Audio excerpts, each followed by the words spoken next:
plata no alcanza y yo sigo endeudado, acogotado por las leyes del mercado. En Radio Watch de la Universidad Austral de Chile, Acobal de los Ríos, por un consumo responsable. Así pasa el tiempo, sigue el chancho mal pelado. No hay solución si quien legisla no es honrado, no. Un programa de la Asociación de Consumidores y Usuarios de Valdivia. Opinión, entrevistas y debate en torno a los derechos económicos, sociales y culturales de las y los ciudadanos de la región. Me vuelvo loco. Me vuelvo loco. Me vuelvo loco. Acobal de los Ríos, por un consumo responsable.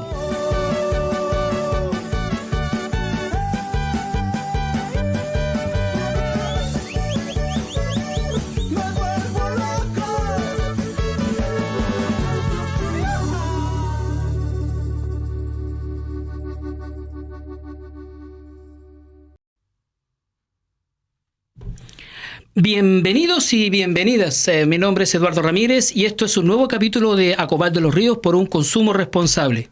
Invitamos a quienes nos ven o escuchan a visitar nuestro sitio web www.acobaldelosrios.cl y seguirnos a través de nuestras redes sociales en Facebook, Twitter e Instagram.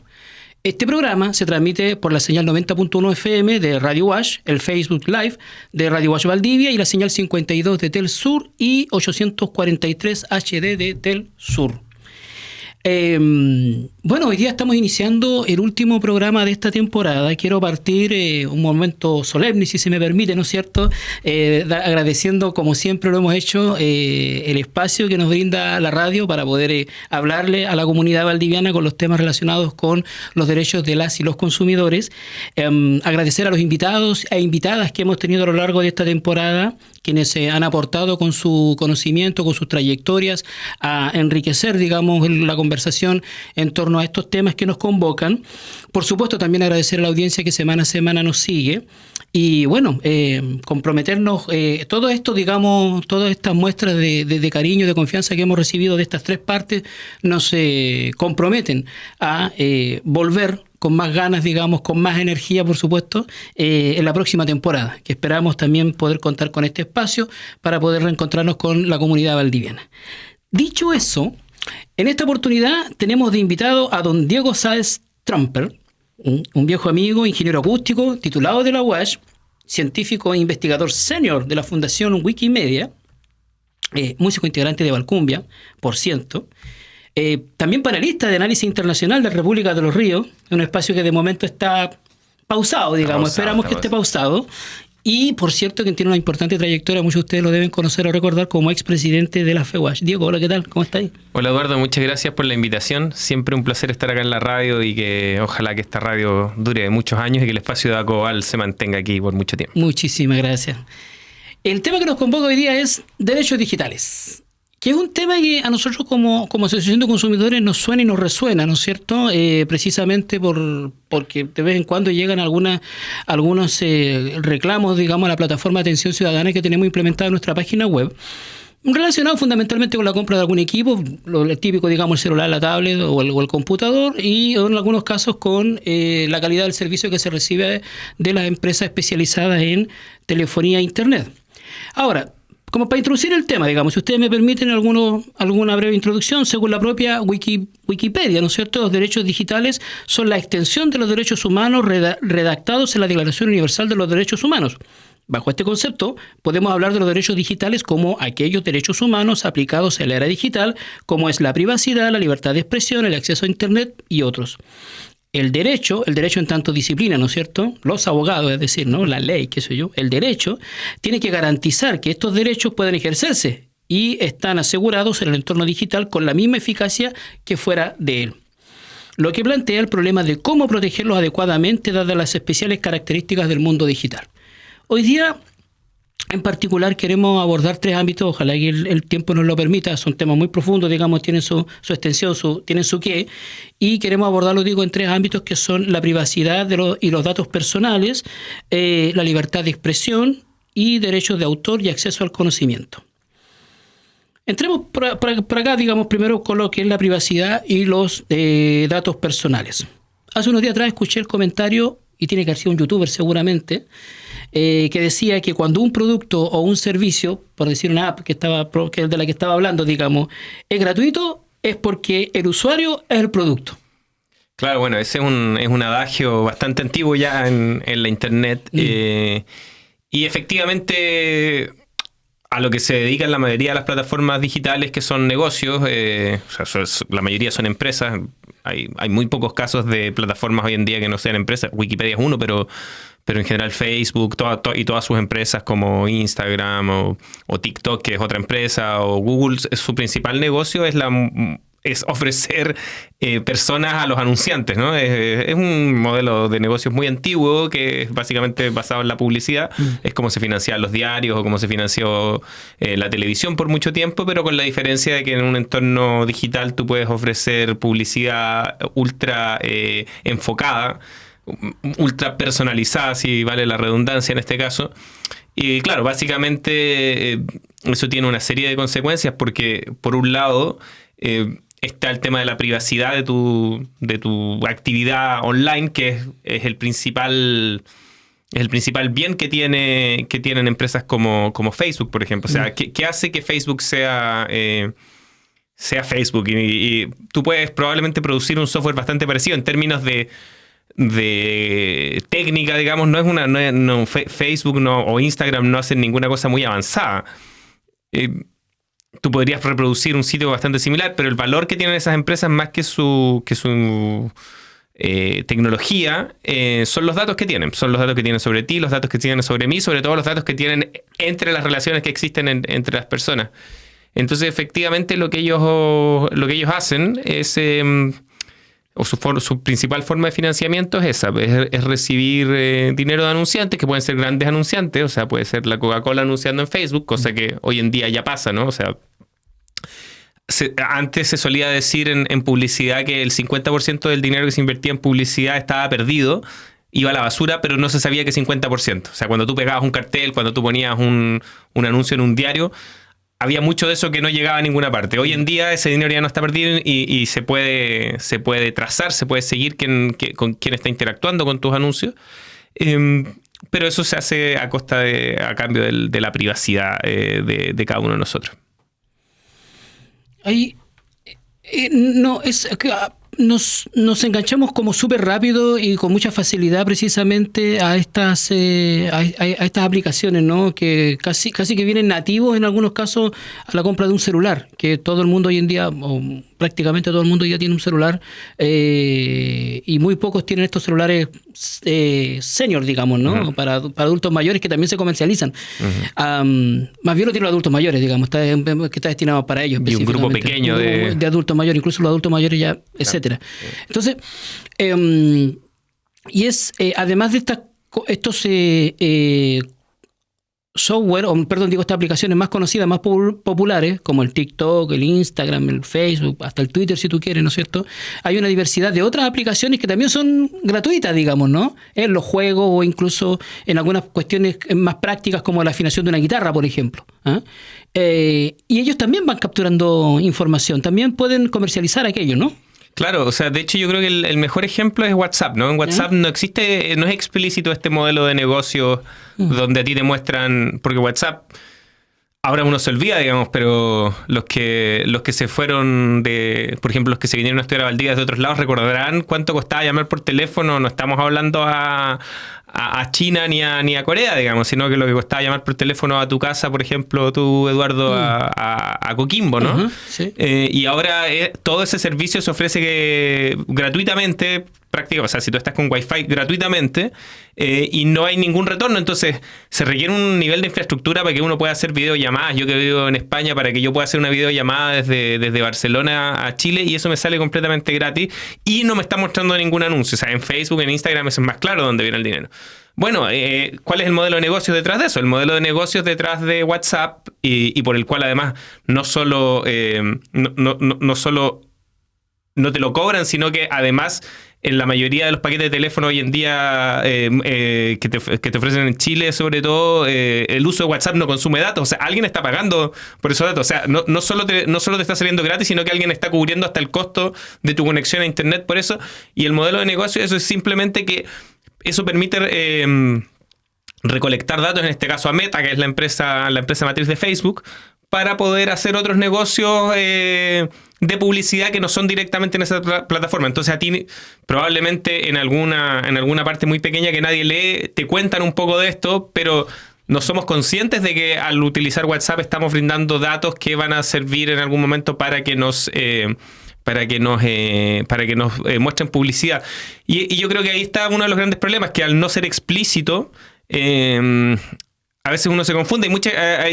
Hay una discusión, pero que en realidad técnicamente está bastante demostrado que no es así. Hay mucha gente que cree que el teléfono lo escucha, ¿no? Sí. Hay un montón de gente que está convencida de eso y dice, mencioné una cosa y a los 2 minutos me salió el anuncio de alguna cosa. Y la verdad es que hay muchos foros técnicos que explican por qué eso es muy difícil, porque básicamente te gastarías mucho la batería del teléfono. Tener el teléfono siempre en escucha es muy difícil. Por eso es que uno tiene que decir Siri o Google o Alexa o esas cosas antes, porque con eso se despierta algo que gasta más energía.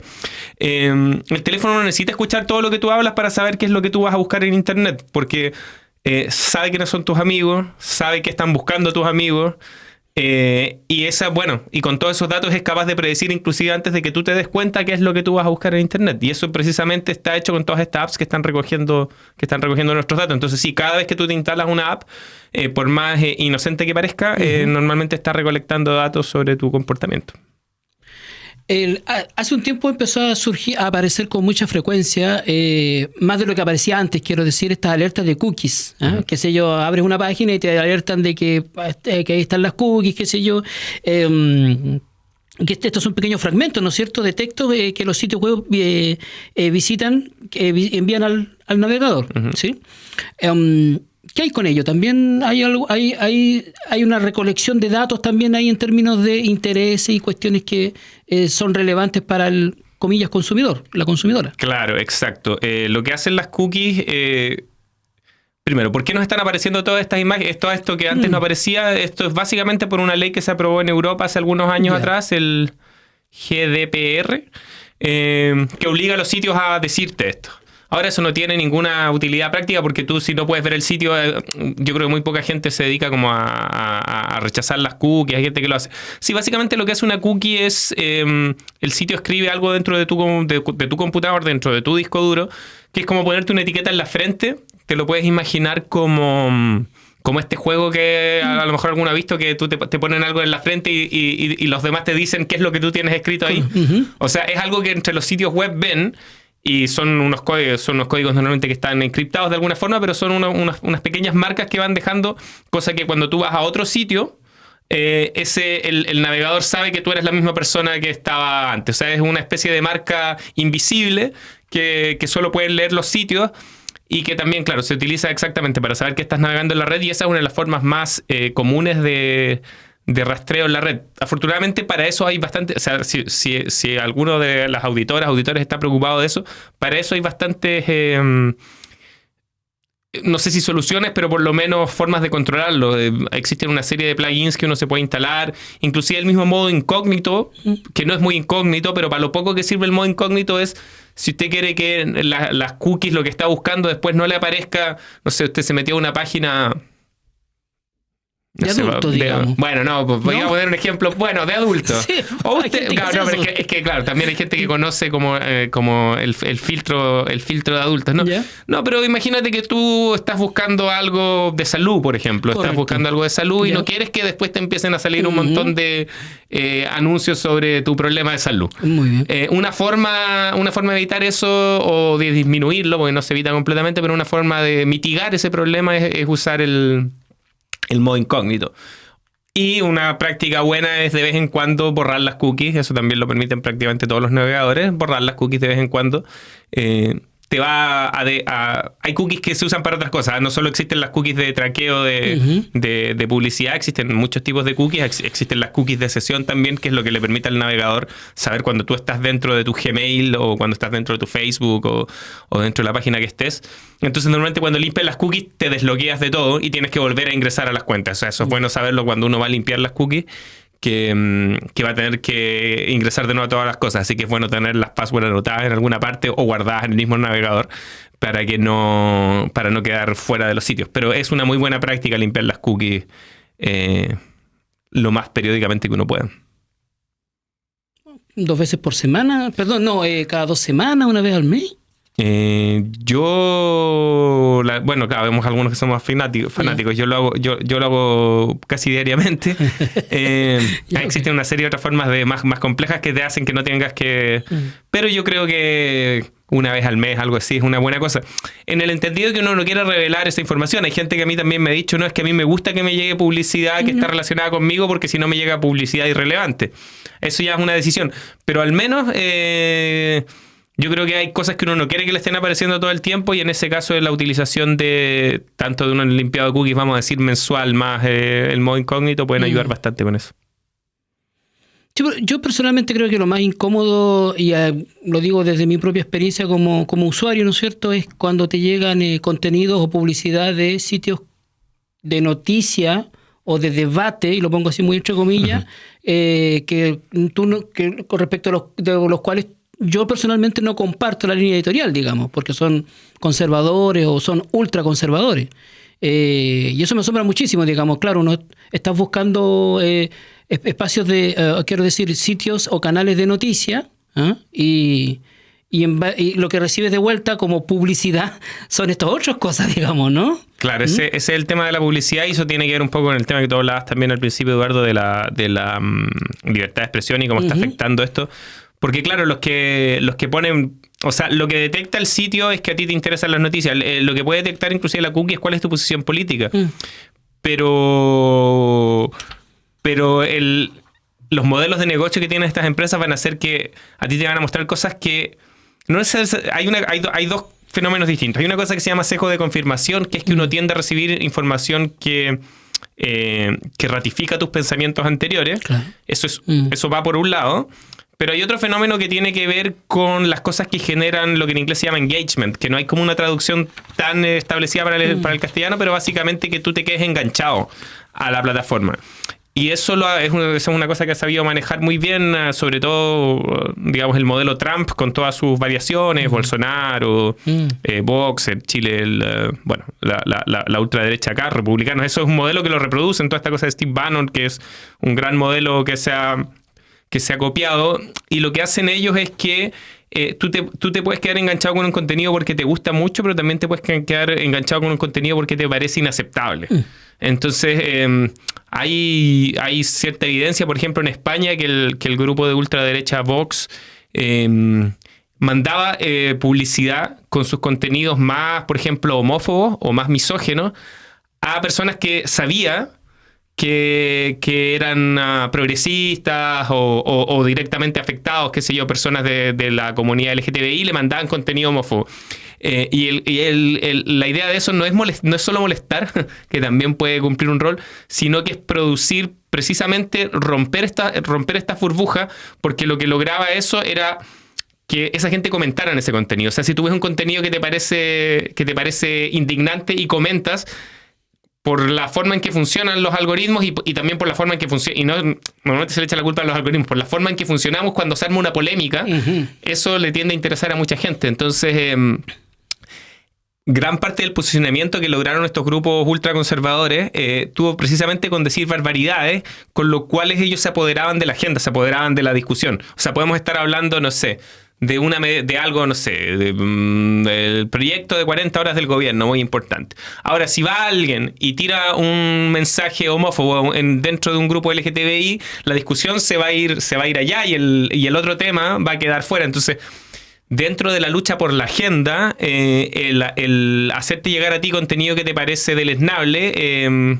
muchas veces contestar eso precisamente tiene el efecto contrario, tiene el efecto de dejar que marca la agenda, porque más importante que las opiniones que se vierten es de qué es de lo que se está hablando. Y ese, bueno, las cookies ayudan a saber un poco, inclusive eso, o sea, posicionar esa idea de que las cookies nos ayudan a recibir anuncios relevantes, que es como te lo venden, que tiene una parte de verdad, tiene esta otra parte que es no solo sirve para anuncios para venderte una máquina de afeitar o un auto nuevo, dependiendo de todas las cosas que puedan saber sobre ti, sino que también revela cosas de tus preferencias personales, políticas, y eso sirve evidentemente para la manipulación y Y ahí primero los que tienen los datos, que son estas grandes empresas transnacionales, tienen mucho poder, y segundo, los que tienen dinero para invertir en publicidad también, tú tienes un nuevo flanco, digamos, por donde puedes ser manipulado o manipulada. Partamos de la base y la aclaración, el disclaimer, si dice hoy en día, ¿no es cierto? No somos terraplanistas. De acuerdo, no, eso está claro. No somos terraplanistas. Pero yo tengo un montón de vacunas en el cuerpo, de hecho. También, ¿no? Y yo estoy esperando la siguiente. Yo soy el primero en la fila para la siguiente vacuna. Pero voy a hacer una pregunta que puede pecar de conspiranoico, y se la hago a un experto precisamente. En estas estrategias de manipulación de las que tú nos estás describiendo, ¿puede efectivamente orquestarse intencionalmente, racionalmente, planificadamente? O sea, quiero decir,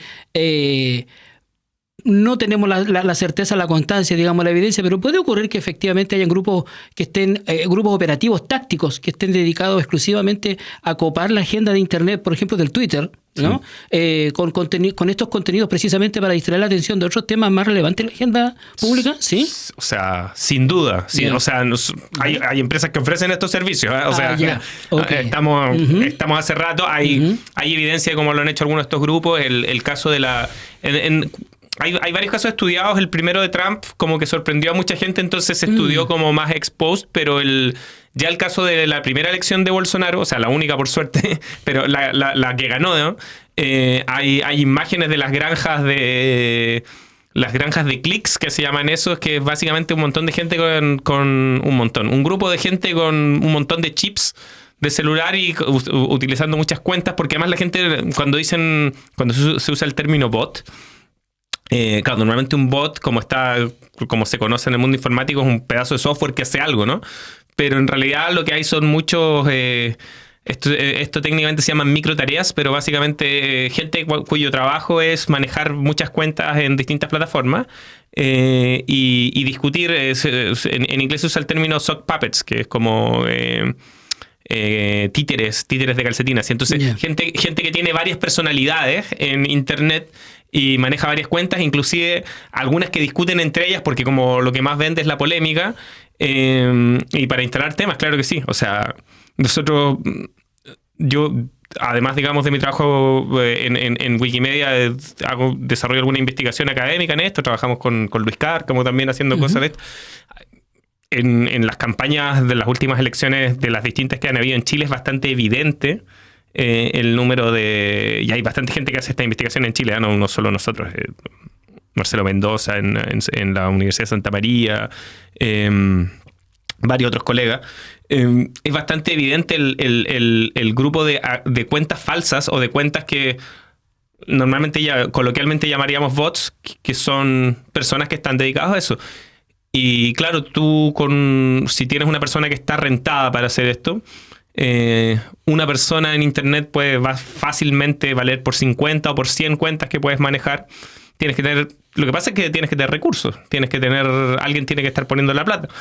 Ahora, si uno mira cuánto se gastan determinados grupos políticos en las campañas, pensar que tú tengas 50 personas o 80 personas trabajando rentadas para esto no es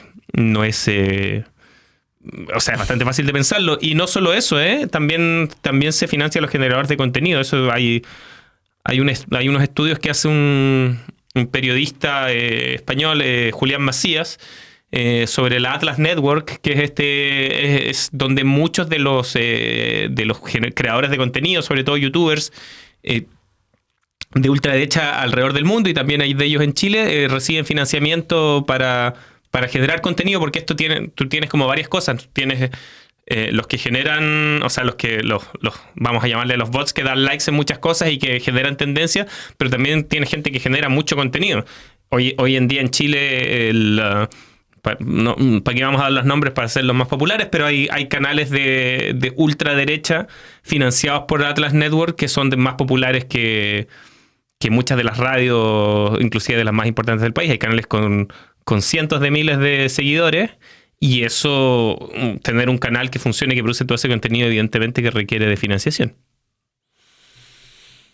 Vaya, a través de Patreon, a través de mi cuenta en Patreon. Bueno, para un poquito para tamizar, ¿cómo se puede decir? Para oxigenar este ambiente, ¿no es cierto? O estas novedades. Hagamos una pausa musical, ¿qué te parece? Diego, por favor, preséntanos de tu banda precisamente, ¿no? Claro. Es parte del último trabajo. Cuéntanos un poquito el tema, ¿de qué va? Esto es del último disco de Valcumbia, el tercer disco de Valcumbia que lanzamos en 2022 y que hemos estado presentando en giras por Europa. El tema se llama Marmota y habla de cómo las cosas van empeorando cada vez más. Vamos con Marmota entonces, de Valcumbia. El coste de la vida es cada vez peor. El destrozo de la tierra es cada vez peor. Tu desprecio, tu destino es cada vez peor. Las traiciones, el olvido es cada vez peor.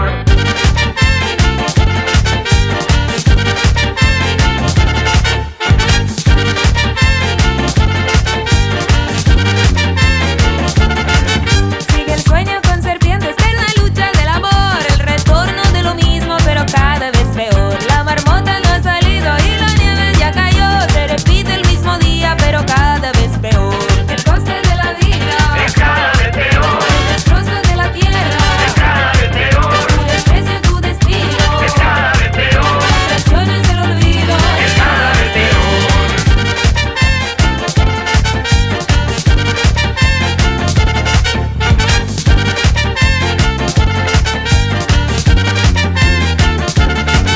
Sigue el sueño con serpientes, eterna lucha del amor. El retorno de lo mismo, pero cada vez peor. La marmota no ha salido y la nieve ya cayó. Se repite el mismo día, pero cada vez peor. El coste de la vida es cada vez peor. El destrozo de la tierra es cada vez peor. Tu desprecio y tu destino es cada vez peor. Las traiciones, el olvido es cada vez peor.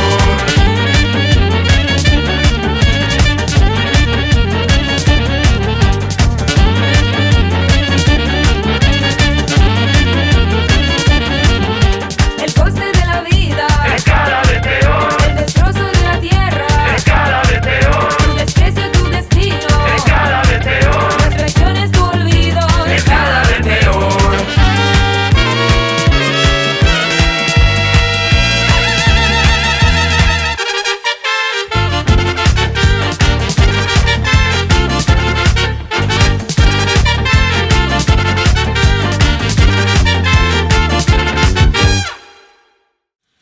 Muy bien, continuamos entonces en Acobal de los Ríos por un consumo responsable. Hoy nos visita nuestro amigo y compañero Diego Sáez Tromper, entre otras muchas cosas, científico investigador senior de la Fundación Wikimedia, y lo hemos invitado a conversar respecto de...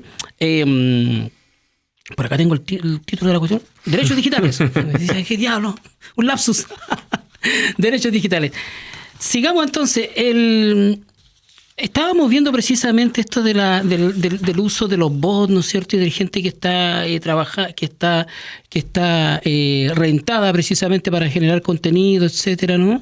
Y esto, bueno, trastoca un poco, o no sé si trastoca, debemos a priori reconocer el derecho a todo el mundo a participar, digamos, en el debate público y en la discusión y en la agenda, digamos, nacional.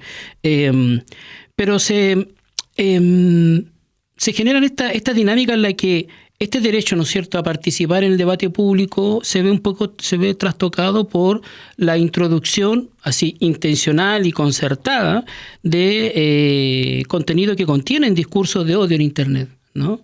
Y la participación también mayoritaria de personas conservadoras. Tenía ocasión de ver hace unos días atrás yo veo harto de eso de contenido en YouTube de divulgadores, y una divulgadora de filosofía, no recuerdo su nombre en este momento, la encontré hace un par de días, nomás, argentina, mencionaba, digamos, de que había una mayor aparentemente, digamos, hay una mayor participación de sectores ideológicamente conservadores, digamos, en la generación de contenido en esta plataforma en particular, ¿no?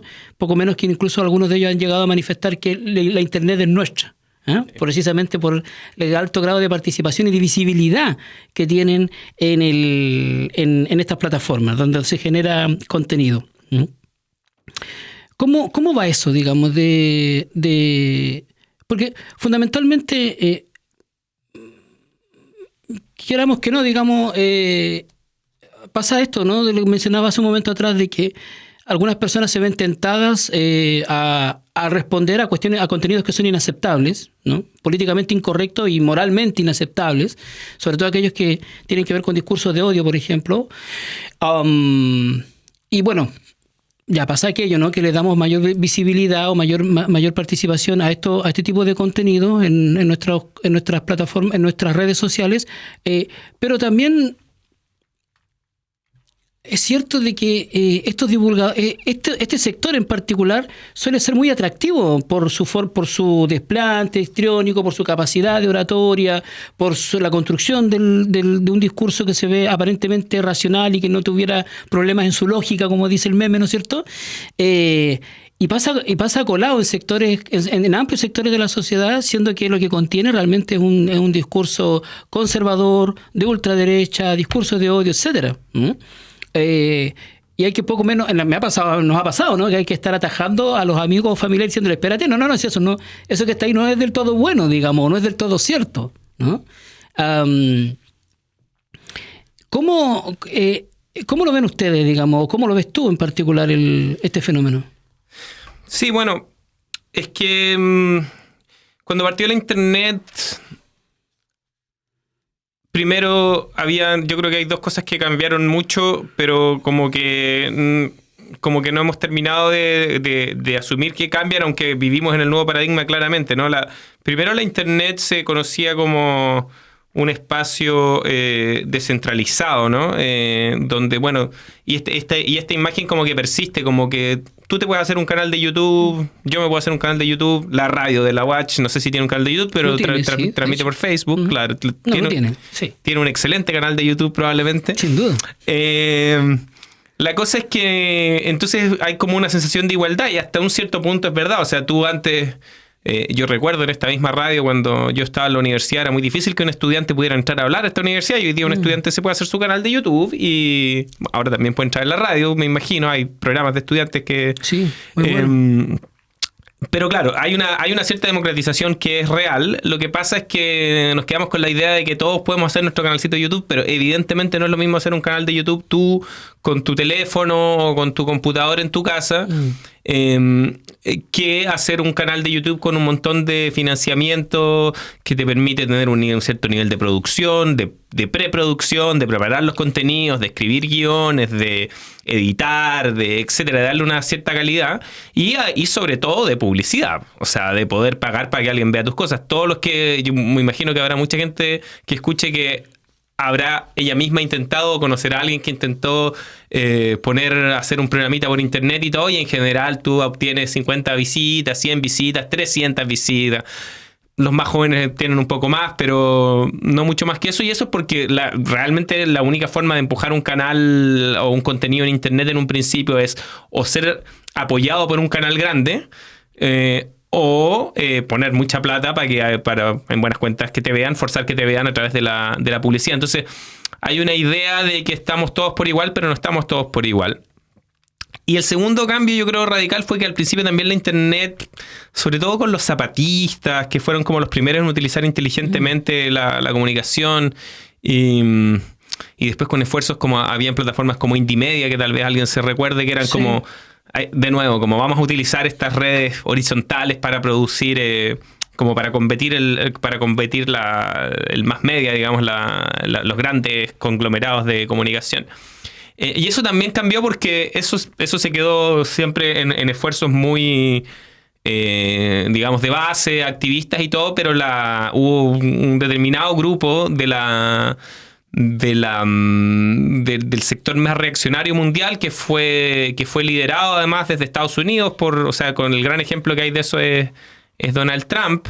Han habido esfuerzos entre medio de cosas que son un poco híbridas, como lo que pasó en Italia con Beppe Grillo y el Movimiento 5 Estrellas, pero básicamente en un momento Trump y su círculo más cercano, aquí se habla mucho, las que estén interesadas busquen Steve Bannon, digamos, descubren que la internet era un campo fértil para poder diseminar determinadas ideas. Y este contenido es muy atractivo, bueno, primero porque tiene muchos recursos y segundo porque han logrado de alguna forma apropiarse como de la rebeldía, ¿no? O sea, inclusive ahora de alguna forma, hace 10 años atrás los libertarios, hace 5 años atrás inclusive los libertarios en Chile serían considerados personas de izquierda, digamos, habían grupos de estudiantes, no, ¿para qué voy a tirar nombres, digamos, pero que usaban el nombre libertario y la gente de izquierda, y ahora inclusive hasta el concepto de la libertad se lo han apropiado estos grupos de ultraderecha.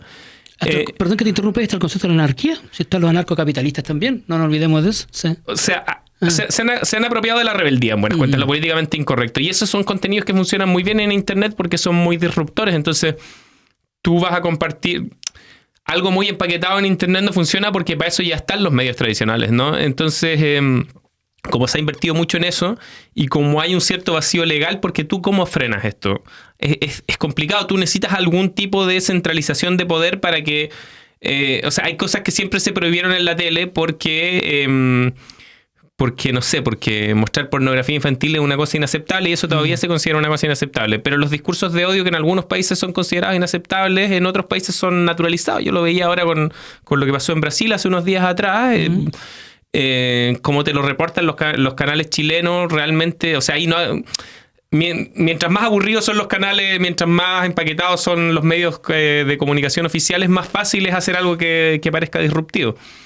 Y eso lo manejaron, un determinado grupo lo manejó muy bien, lo financió y ha desarrollado mucha expertise. Y en todas estas cosas de Internet existe, esa cosa está súper probada, digamos, este concepto de que el rico se hace más rico. Es decir, cuando tú partes de una determinada popularidad, lo más probable es que si vienen nuevos usuarios te vean a ti. Y si tú partes de una popularidad baja, es muy difícil entrar.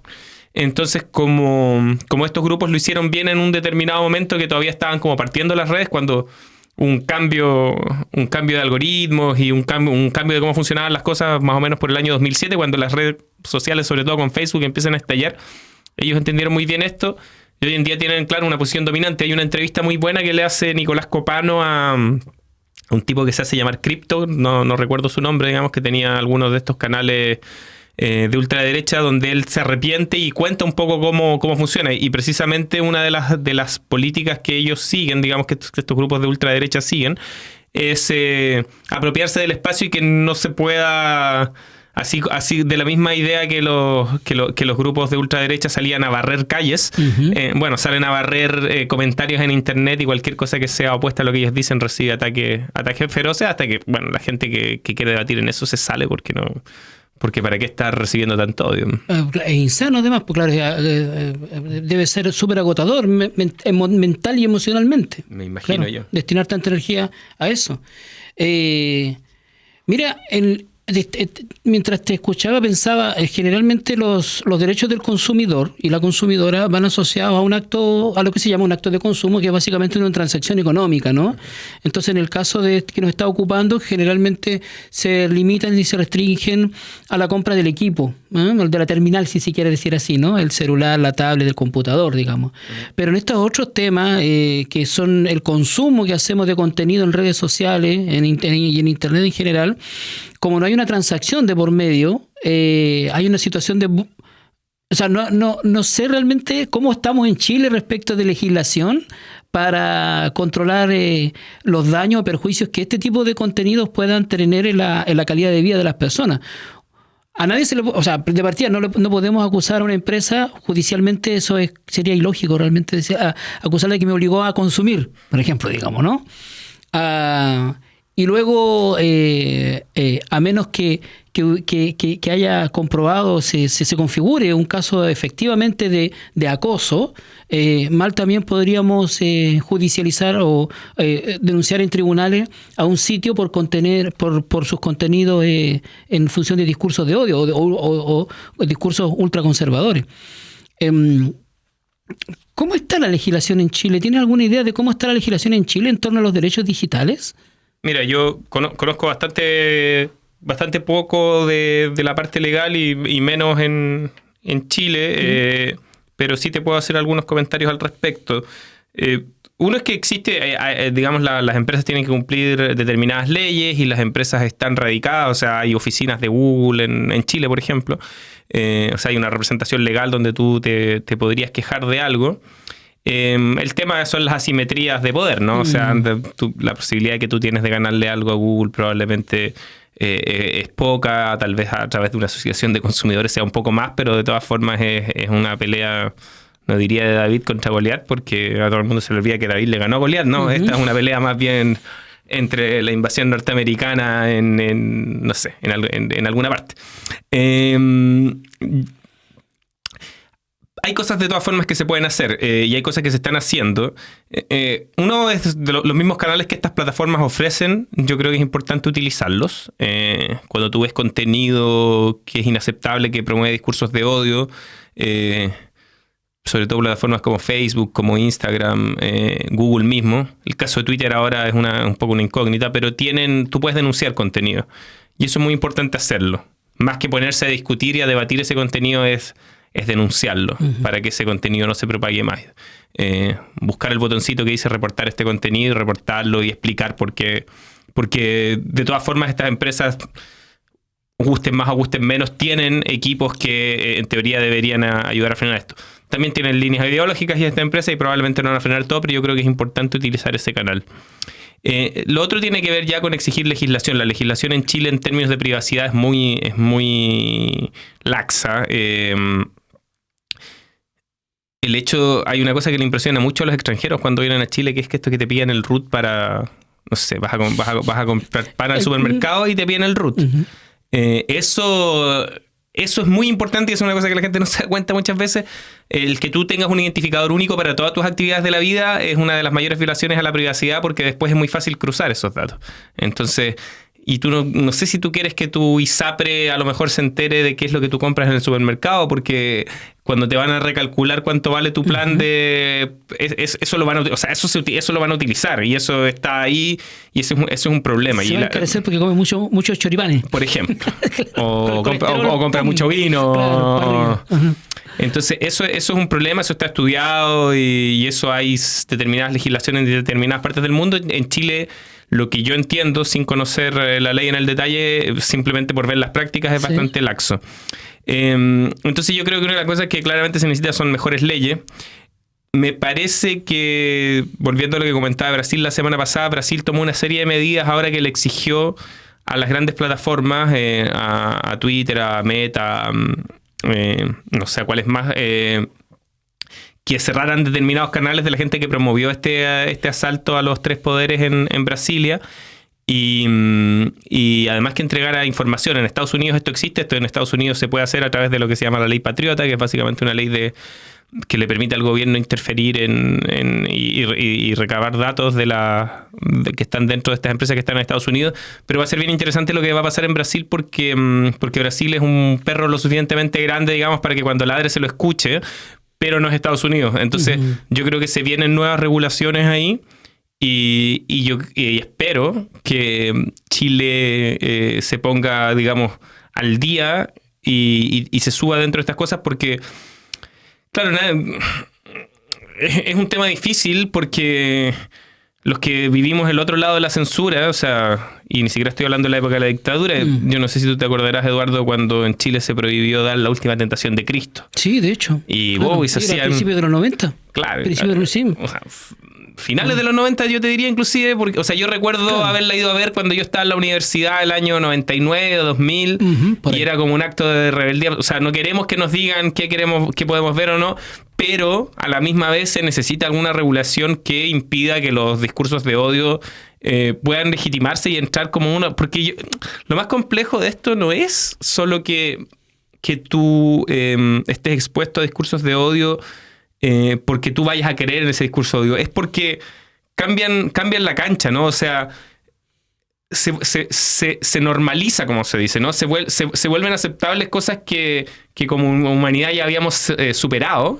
Y esas cosas a mí me cuesta pensar sin la intervención del Estado y no hay, o sea, las únicas formas en que esto se ha frenado es con intervención del Estado o con la intervención de estas grandes empresas, normalmente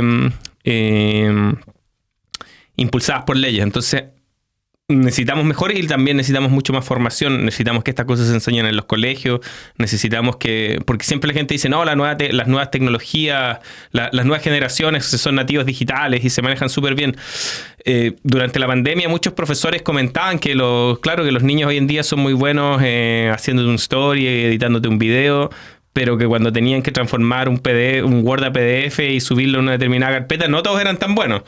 Y a la misma vez, menos conciencia tienen sobre las diferencias entre el mundo, digamos, lo que es la privacidad y esta línea que existió durante mucho tiempo entre lo que era el mundo virtual y lo que eras tú y lo que eras tú en redes sociales, hoy en día está completamente difuminada.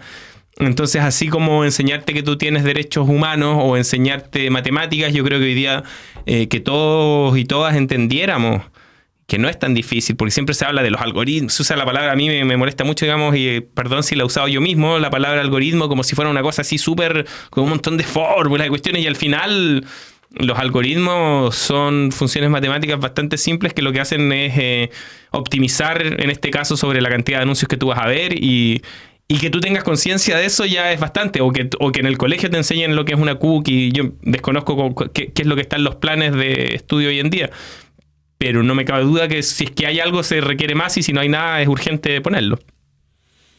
Me estaba preguntando eso precisamente, qué bueno que lo mencionas, sí, precisamente el retorno a la presencialidad del 2022 no fue fácil sobre todo para los niños y para los adolescentes y para los jóvenes. Vimos muchos problemas de convivencia al interior de las salas y también definitivamente muchos problemas de violencia escolar. Eso era muy habitual en los titulares de la semana, digamos, muy habitual. Y mucha de esa mala convivencia ocurría y se palpaba como algo muy real, como algo muy sentido, muy vivencial, ¿no es cierto?, muy material. Pues mucho de eso ocurría en redes sociales precisamente, ¿no? También. Entonces, sí que es importante colocar estos contenidos en los currículum. E incluso a propósito de lo que mencionaba hace un momento atrás de esta aparente democratización, que no es tanto, digamos, no es tal, también, ¿no?, el poder formar a las nuevas generaciones en términos de generar contenido de calidad y también con pensamiento crítico, con los recursos que están a mano, digamos, porque producir un video hoy en día es relativamente sencillo con un celular y un croma, que veíamos fuera de cámara, fuera de micrófono hace un momento atrás, ese tema, digamos, ¿no? Pero es fundamental que sea un contenido, bueno, valioso, útil, que aporte y que sea un estímulo para el progreso de la sociedad. Claro.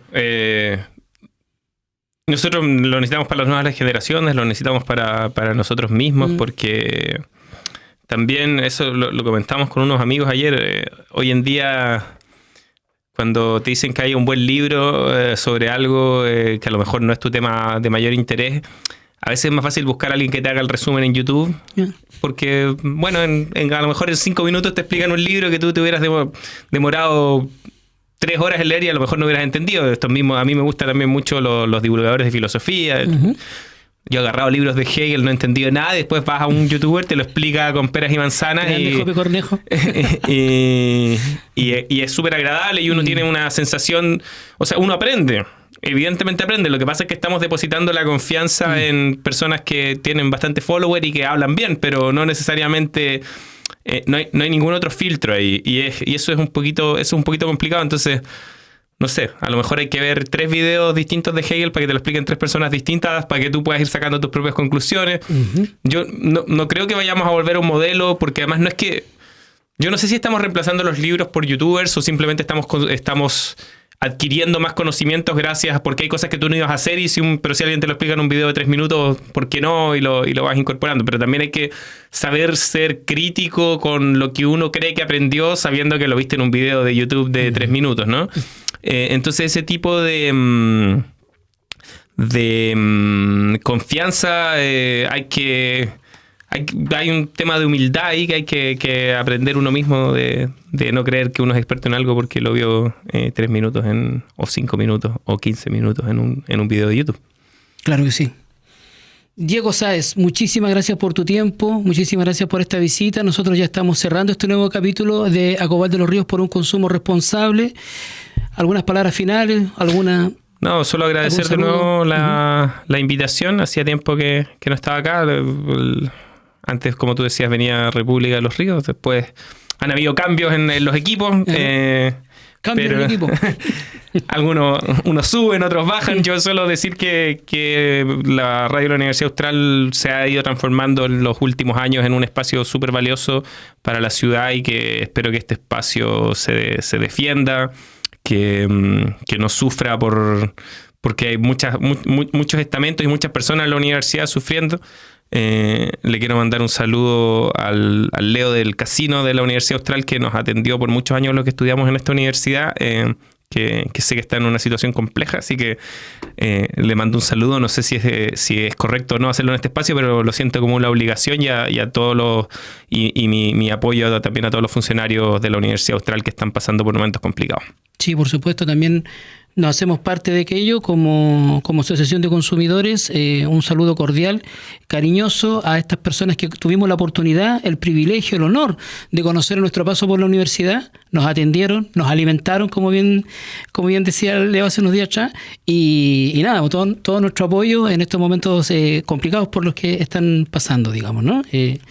Y hemos llegado al final del programa. Gracias a todas y todos y nos volvemos a reencontrar en una próxima emisión de A Cobal de los Ríos por un consumo responsable. Esperemos que por este mismo canal y a la misma hora. Muchas gracias. Chau, chau.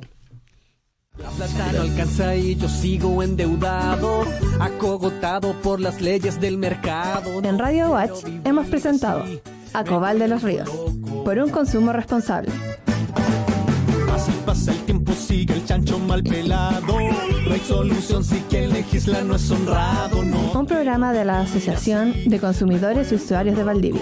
Opinión, entrevistas y debate en torno a los derechos económicos, sociales y culturales de las y los ciudadanos de la región. Me vuelvo loco. Me vuelvo loco. A Cobal de los Ríos por un consumo responsable. Todos los martes a las 20 horas en Radio Watch de la Universidad Austral de Chile.